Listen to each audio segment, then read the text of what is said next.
Hello दोस्तों, आप लोग कैसे हैं। एक बार फिर एक नई वीडियो के साथ लेके आया हूँ, जो कि इस वीडियो में आपको बताने वाला हूँ कि जिनको भी ऑफर मिला आगे क्या करें। सारे प्रोसीजर मैं बताऊंगा वन बाय वन। आपको कुछ भी ऐसा कुछ स्टेप नहीं करना कि आप प्रॉब्लम में फंस जाओ। इसलिए बोल रहा हूँ कि सारी चीज़ों केवल अब मेरी वीडियो को लास्ट तक देखना। आपको हर एक प्रोसीजर आपको पता चल जाएगा। और आपको मैं बताना चाहता हूँ कि रिफ़ंड पॉलिसी के बारे में मैंने एक वीडियो बनाया हूँ। आप जाके देख लेना, और मैं डिस्क्रिप्शन में भी लिंक दे दूँगा। आपको वहाँ पे सारे डाउट क्लियर हो जाएंगे। आपको कुछ भी करने की ज़रूरत नहीं कि मेरे को पैसे मिलेंगे कि नहीं मिलेंगे, क्या रिफ़ंड होगा कि नहीं। जो भी आपके डाउट है सारे क्लियर हो जाएंगे। और मैं कल 9 बजे, सुबह 9 से 10 के बीच में मैं लाइव आने वाला हूँ। और केवल वो सब्सक्रिप्शन मोड होगा, केवल चैट वो खुलेगा, केवल जो भी लोग सब्सक्राइबर हैं उन्हीं के लिए केवल खुलेगा। अगर कोई भी मैसेज है तो आप कर सकते हैं। इसलिए बोल रहा हूँ कि जो भी अगर स्टूडेंट चाहता है कल मैसेज करना है, या आपको आने वाले दिनों में बहुत सारी अपडेट अगर चाहता है, या कोप या सीसीएमटी सारी अपडेट ऑलरेडी मैं प्रोवाइड ही करता हूँ, तो आप मेरे चैनल को आप सब्सक्राइब कर सकते हैं। अब एक्चुअली आ जाते हैं, आपको मैं फर्स्ट राउंड का जो भी लोगों को सीट अलॉटेड हुई, अगर जिन भी लोगों को सीट अलॉट हुई है उनको सबसे पहले आपको क्या करना पड़ेगा। यू हैव टू पे सीट एक्सेप्टेंस फ़ी। और उसके बाद आप प्रोविजनल क्या अलॉटमेंट लेटर आपको डाउनलोड करना पड़ेगा। तो मैं सारी चीज़ें बताऊंगा। देखो, ऑफर लेटर तो आपको सबके सामने ही दिख जाता है कि एक्चुअली आपको क्या मिल रहा है। तो एक्चुअली आप जहाँ फीस एक्सेप्टेंस पहले जमा करें या आप डाउनलोड करें प्रोविजनल जो भी है अलॉटमेंट लेटर, तो इसलिए बोलूँ कि आपको यू हैव टू पे, सबसे पहले आपको क्या पे करना पड़ेगा, फीस। उसके बाद सारे प्रोसीजर होंगे, सारी चीज़ें इनेबल हो जाएगी। अदरवाइज अगर फीस नहीं पेमेंट करोगे, जो भी स्टूमुलेटेड टाइम है उनका एक पीरियड है, उसके अंदर अगर आपने नहीं किया तो आप बाहर हो जाओगे। आप 1 से 2 से 3 तक आप पार्टिसिपेट ही नहीं कर सकते, लेकिन आप स्पॉट राउंड में पार्टिसिपेट कर सकते। अब एक्चुअली आया तो मैं वन बाय वन आपको दिखाने वाला हूँ। ये होगा, यहाँ पे देख रहे होंगे ना, eligible candidate of seat allotment candidate who have registered for CCMT 2021 paid registration fee and fill choice. ये सारी चीज़ें तो ऑलरेडी मैंने बता ही दिया। तो मैं आ जाता हूँ, आपको दिखाने वाला हूँ। आप यहाँ पे देख रहे होंगे ना, सीट अलॉटमेंट लेटर पे आ जाओ। सबसे पहले ये आ गया ना, all the available seat will be considered for allotment. जितनी भी सीट टोटल है सारे के सारे आज अलॉट हो जाएगी। लेकिन क्या होगा पता है, जो भी सीटें जो भी लोग अलॉट नहीं करेंगे, जो भी लोग अगर फीस सबमिट नहीं करेंगे, वो सीटें क्या हो जाएंगी, लेफ्ट हो जाएगी। तो वही सीटें जाके राउंड 2 में अलॉट होगी। ये चीज़ें याद रखना। The choice submitted by the, जो भी आपने चॉइस सबमिट किया है उसी के आधार पे आपको मिला होगा। वो भी आपका जो भी आपने प्रेफरेंस ऑर्डर चुना है, यानी आपने अगर 13 आपको चॉइस फिलिंग आपको मिल रहा है, तो इसका मतलब आपने 13वें नंबर पे आपको मिला है। और अगर आपको फर्दर आपको अपग्रेड करना है तो आप सारे प्रोसीजर वो भी आप कर सकते हैं। आपको उसके बाद पहले क्या करना है, आपको फीस एक्सेप्टेंस फ़ी आपको पे करना पड़ेगा। उसके बाद आपको क्या करना पड़ेगा, यू हैव टू डाउनलोड क्या, प्रोविजनल सीट अलॉटमेंट लेटर आपको डाउनलोड करना पड़ेगा। या आप पहले से भी कर सकते हैं, बिफोर फीस सबमिशन के पहले। लेकिन मैं यही जानता हूँ कि आपको यू हैव टू पे, सबसे पहले आपको सीट एक्सेप्टेंस फ़ी आपको पे करना पड़ेगा। उसके बाद आपको क्या करना पड़ेगा, सीट अलॉटमेंट लेटर आपको मिल जाएगा। ये चीज़ें हो जाएगी, आपको डाउनलोड करना पड़े। ये चीज़ें सीट अलॉटमेंट लेटर में। और कोई भी आपको हार्ड कॉपी वहाँ से सेंड नहीं किया जाएगा, ऐसा कुछ भी नहीं होने वाला। इंडिविजुअली जो भी चीज़ें है soft copy you have to download करना पड़ेगा। ये चीज़ें हो गई। और उसके बाद आप देख सकते हैं कि पेमेंट ऑफ सीट एक्सेप्टेंस फ़ी। आप देखो, बहुत सारे लोगों को डाउट होता है कि क्या कौन से बैंक से पे करना पड़ेगा सीट एक्सेप्टेंस फ़ी। आप कोई भी बैंक से कर सकते हैं, ऐसा कुछ भी नहीं किया। आपके पास ICICI मतलब ICICI हो, ऐसा कुछ भी नहीं। आपके पास चाहे SBI हो, मास्टर कार्ड हो, रुपए हो, या आपके पास जो भी है गूगल पे, जो भी चीज़ है आप सबसे पे कर सकते हैं। आपके पास SBI है तब भी पे कर सकते हैं। इसलिए बोल रहा हूँ, देखो, only after payment of seat acceptance fee the candidate able to download. बोला ना, सबसे पहले आपको फीस सबमिट करनी पड़ेगी। उसके बाद आप PSL, यानी आप PSL का मतलब नहीं, ये नहीं कि PSAL आप डाउनलोड कर लोगे, provisional seat allotment letter upload. उसके बाद आप क्या करना पड़ेगा, अपलोड डॉक्यूमेंट। उसके बाद आपके पास जो भी चीज़ आप करना चाहते हैं, सबमिट विलिंगनेस, आपको आगे मैं बताता हूँ। ये चीज़ होगी। ये चीज़ें मैंने बता दिया ना, कंफर्म कर दिया ना, पेमेंट ऑफ सीट एक्सेप्टेंस फी, सारी चीज़ें, ये चीज़ें हो चुकी। उसके बाद आपको क्या करना पड़ेगा, ऑनलाइन डॉक्यूमेंट अपलोडिंग। देखो, on allotment of seat and payment of seat acceptance, आपने अगर फीस सबमिट कर दिया, उसके बाद आपको क्या करना पड़ेगा, आपने अलॉटमेंट लेटर भी डाउनलोड कर लिया, उसके बाद जो भी डॉक्यूमेंट एनेक्सर थर्ड में जो भी चीज़ें मेंशन है, आपको मैं लास्ट में दिखा दूंगा एनेक्सर थर्ड में क्या क्या आपके डॉक्यूमेंट होने चाहिए। आपको क्या करना पड़े, अपलोड करना पड़ेगा। तो और उसके बाद आपको क्या करना पड़ेगा, आपको लॉगिन करके सारी चीज़ें अपलोड कर देना है। अगर आप फेल होते हैं अपलोड करने में, अगर आपने जो भी स्टिमुलेटेड टाइम है उसके अंदर आपने अपलोड नहीं किया तो आप बाहर हो जाओगे CCMT से, सिंपली याद रखना। और PWD जो भी कैंडिडेट है उनको स्कैन कॉपी आपको एफिडेविट फॉर्मेट ऑलरेडी दे रखा है एनेक्सर 6, आप जाके डाउनलोड करो, वहाँ पे जो भी चीज़ है आपको फिलअप करो, आपको वहाँ पे सबमिट करना है। इसके बाद आपको क्या करना, इफ़ द ओरिजिनल सर्टिफिकेट, आपका अगर ओरिजिनल सर्टिफिकेट हिंदी इंग्लिश के अलावा है, आपके पास क्या होना, जो भी इंस्टीट्यूट है वहाँ पे क्या होना चाहिए, ड्यूली साइन होना चाहिए। ऑलमोस्ट हर एक इंस्टीट्यूट का होता ही है, ऑलमोस्ट आप देख लेना, अगर नहीं आपका उर्दू में है, आपके महाराष्ट्र में जो भी लैंग्वेज में, आपको ड्यूली साइन होना चाहिए सारी चीज़ें। आप जब डॉक्यूमेंट सबमिट कर दोगे उसके बाद आपके पास आएगा ऑनलाइन सबमिशन विलिंगनेस। देखो डॉक्यूमेंट पहले भी, देखो लास्ट में भी आप सबमिट कर सकते हैं, आपके पास 4 ऑप्शन होगा, तो आप विलिंगनेस पहले भी कर सकते हो, लास्ट में आप डॉक्यूमेंट अपलोड कर सकते हो। तो आप चाहे आप डॉक्यूमेंट पहले अपलोड कर दो, चाहे विलिंगनेस पहले कर दो। अगर आप करना चाहते हैं, देखो ये चीज़ें बहुत इंपॉर्टेंट है, फ्लोट स्लाइड फ्रीज, अगर आप फ्लोट करना चाहते हैं, मैं आपको एक एग्जाम्पल देना चाहता हूँ। आपको मैंने एक बना रखा है, देखो यहाँ पे देख सकते हो कि अगर आपको NIT कालीकट में मिला 14 नंबर मिला, लेकिन अगर आप फ्लोट करते हैं तो आपको क्या होगा ना, 14 नंबर के जो 1 से लेकर 13 तक है उन्हीं में से आपको मिलेगा, उसके नीचे में आपको नहीं जाने देगा। यानी अब अगर आप सोच रहे हैं कि आपको मेरे को 15 मिल जाए तो मैं क्यों करूँ, ऐसा कुछ भी नहीं होने वाला। जो भी चीज़ें आपको 1 से लेकर 13 में ही सीटें मिलेगी, इसलिए बोल रहा हूँ कि मोस्टली क्या करना, आपको फ्लोट ही करना। अगर जिनको भी अगर लोअर NIT मिला है तो आपको यू हैव टू क्या करना, फ्लोट कर देना। आपको क्या होगा, अगर आपको 25 अगर चॉइस फिलिंग मिली तो आपको क्या होगा, 1 से लेकर 24 तक में कोई भी कॉलेज आपको अलॉट हो सकता है।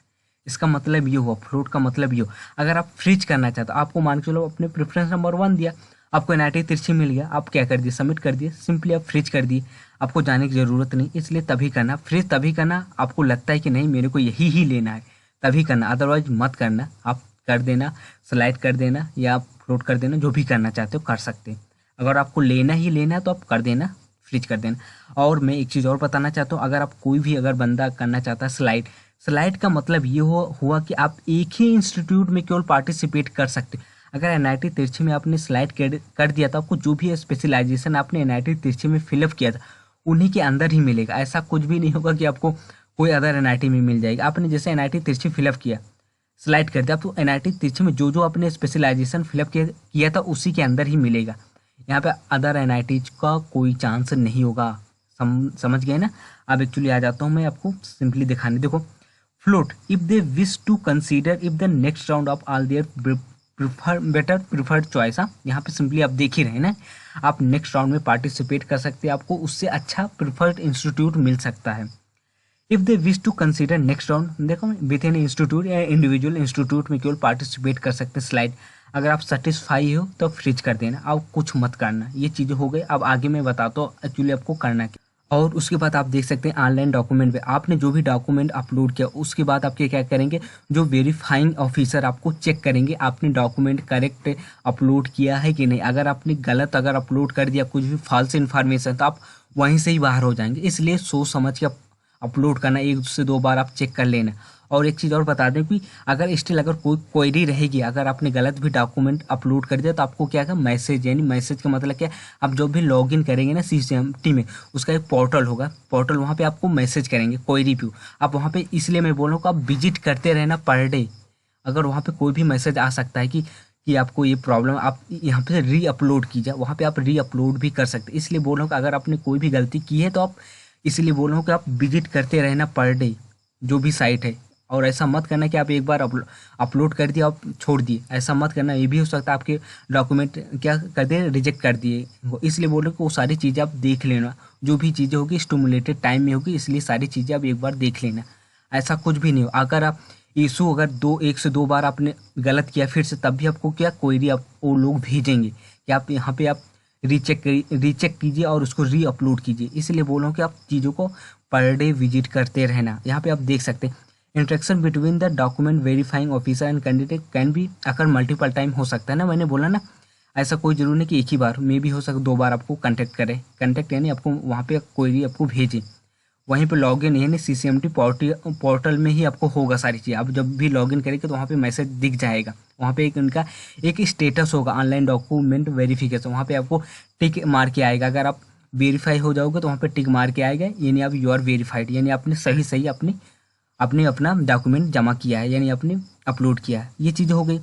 The document will be compulsory to require to submit ना, जो भी क्लैरिफिकेशन है, जो भी क्वेरीज है ना, ये सारी चीज़ें in the stipulated time failing, अगर आपने फेल किया तब तो मैंने बोल देना आप बाहर हो जाओगे। ये सारी चीज़ें हैं।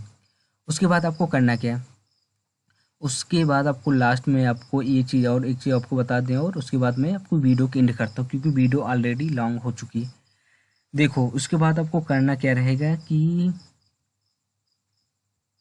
देखो या उन्होंने साफ से बोला, अगर आपने डॉक्यूमेंट अपने क्वेरी अगर उन्होंने कुछ भेजी, आपने कुछ भी रिस्पॉन्स नहीं दिया, यानी फॉल्स इन्फॉर्मेशन आपने कुछ भी अपलोड कर दिया, आप वहीं से बाहर हो जाओगे। एक पॉइंट ये बोलता है। दूसरा पॉइंट ये बोलता है कि अगर आप सारी चीज़ आपकी सही है लेकिन आप एलिजिबल ही नहीं है उस चीज़ के लिए, तो आप वहीं से भी बाहर हो जाओगे, तब भी बाहर हो जाओगे। ऐसा कुछ भी नहीं होगा कि आप जो भी मिनिमम एलिजिबिलिटी क्राइटेरिया उसके अगर तहत आ रहे हैं, उसके अंडर आ रहे हैं तो आप ठीक है, अगर उसके अंडर नहीं आ रहे तो आप बाहर हो जाओगे। इसलिए बोलने का कोई मतलब ही नहीं हुआ कि आपको डॉक्यूमेंट अपलोड करने का।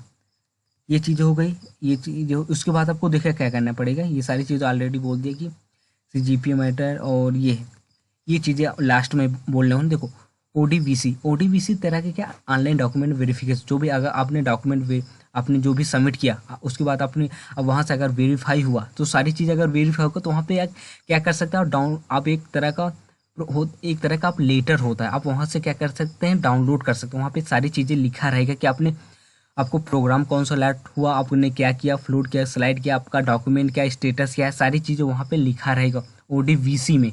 ये तभी होगा जब आप फीस एक्सेप्टेंस फ़ी आप क्या करेंगे, पेमेंट करेंगे, उसके बाद ही आपको सारी चीज़ें आपको डाउनलोड करने का ऑप्शन मिल जाएगा।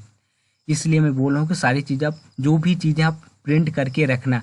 अगर आपने फीस एक्सेप्टेंस फ़ी भी जमा किए तो उसका आप जो भी रिसिप्ट है आप केप्ट सेव रखना। आपको at the time of physical reporting में आपको दिखाना पड़ेगा, और ऐसा कुछ भी नहीं होगा कि आप ऐसा जिनको भी ODBC मिल जाएगा ना, वो अगर बाई चांस उन्होंने फ्लोर स्लाइड कर रखा तो वो क्या करेंगे, सब्सिक्वेंट राउंड में आप विजिट करते रहना कि आपका स्टेटस क्या है।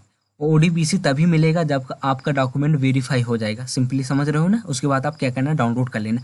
अगर कोई भी लोग अगर करता है फ्लोर एंड स्लाइड ODBC अपने जो भी स्टेटस अपने डाउनलोड, आपने अगर बाई चांस मैं बोल रहा हूँ सिंपली, अगर आपने कभी भी JEE मेंस का कराया होगा ना तो आपको पता होगा सारी चीज़ें, याद रखना सारी चीज़ें पता होगा कि वहाँ पे आपको एक रिसिप्ट दिया जाता है, उसमें स्टेटस लिखा रहता है कि आप अभी फ्लोट पे हैं, आपके डॉक्यूमेंट सारे वेरीफाई हैं। तो उसके बाद क्या होता है कि आपको बाई चांस अगले राउंड में मिला तो आपको वेरीफाई करने की ज़रूरत है, क्योंकि आपका डॉक्यूमेंट ऑलरेडी वेरीफाइड है। तो आपको इसलिए आपको ज़रूरी है, अगर आपने फ्लोट भी किया तब भी आपको डॉक्यूमेंट की ज़रूरत पड़ेगी, आपको अपलोड करना ही पड़ेगा। क्योंकि आपको बार बार ऐसा कुछ नहीं होगा कि आप फिर से आप अपलोड को करो। अगर आपको फ्लोट आ गया, आपने ये कर दिया, अगर आपने सीट एक्सेप्टेंस फ़ी भी कर दी तब भी आप सोच रहे होगे कि नहीं मैं अगले राउंड में अपलोड करूँगा डॉक्यूमेंट, ऐसा कुछ भी नहीं। आपको तुरंत ही अपलोड करना पड़ेगा डॉक्यूमेंट, और उसके बाद वेरीफाइड करेंगे जो भी वेरीफाइंग ऑफिसर है। ये चीज़ याद रखना। ODBC तभी मिलेगा जो भी अगर वेरीफाई हो चुका, जो भी स्टेटस होगा आपका, और अंडर द जो भी चीज़ें होगी आप देख लेना। ये चीज़ हो गई। उसके बाद मैं आपको लास्ट में एक चीज़ और बता देता हूँ, उसके बाद मैं वीडियो को एंड करता हूँ क्योंकि वीडियो बहुत इंपॉर्टेंट है। ये चीज़ें हो गया, और ये चीज़ तो मैंने बोल दिया ना। Based on document uploaded candidate online document verification फुलमेंट क्वेरीज डॉक्यूमेंट वेरीफाइंग ऑफिसर ने स्टेटस ODBC ने जो भी स्टेटस बोला, जो भी डॉक्यूमेंट वेरीफाई ऑफिसर होगा, IG में स्टेटस जो भी होगा ODBC में भी हो सकता है। सारी चीज़ें वहाँ पे सारी चीज़ें होगा। अगर आपने कोई भी अगर फेल हुए हो तो आप बाहर हो जाओगे। Seat cancelled are eligible subsequent round document, ये सारी चीज़ें मैंने पहले ही बोल दिया कि बाई चांस मैंने बोल दिया ना, अगर आपने फ़ीस पेमेंट कर दी और आपने क्या किया कि आपने कुछ प्रॉब्लम हो गई डॉक्यूमेंट वेरिफिकेशन या सारी चीज़ें में, तो आप स्टिल एलिजिबल हो सकते हैं। लेकिन मैं आपको बताता हूँ क्या कैसे हो सकते हैं, और मैंने सारी चीज़ें पहले बता दी। ये सारी चीज़ें मैं अगले राउंड में बताऊँगा क्योंकि ये सारी चीज़ें आप नेसेसरी नहीं है अभी।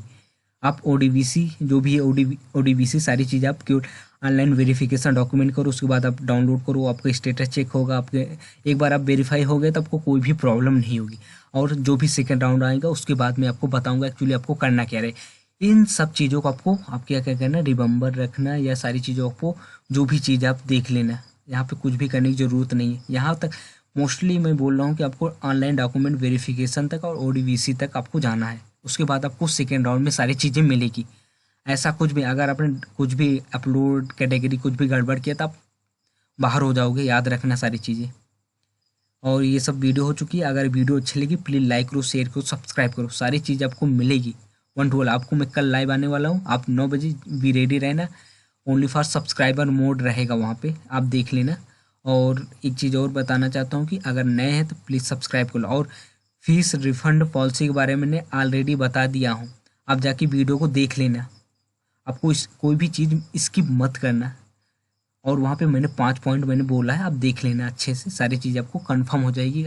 आपको मिलेगा पैसा कि नहीं मिलेगा, सारी चीज़ आपको कंफर्म हो जाएगी। ओके, अगर वीडियो अच्छी लगी एक हिट करना लाइक, उसके बाद सब्सक्राइब करना। Okay, thanks.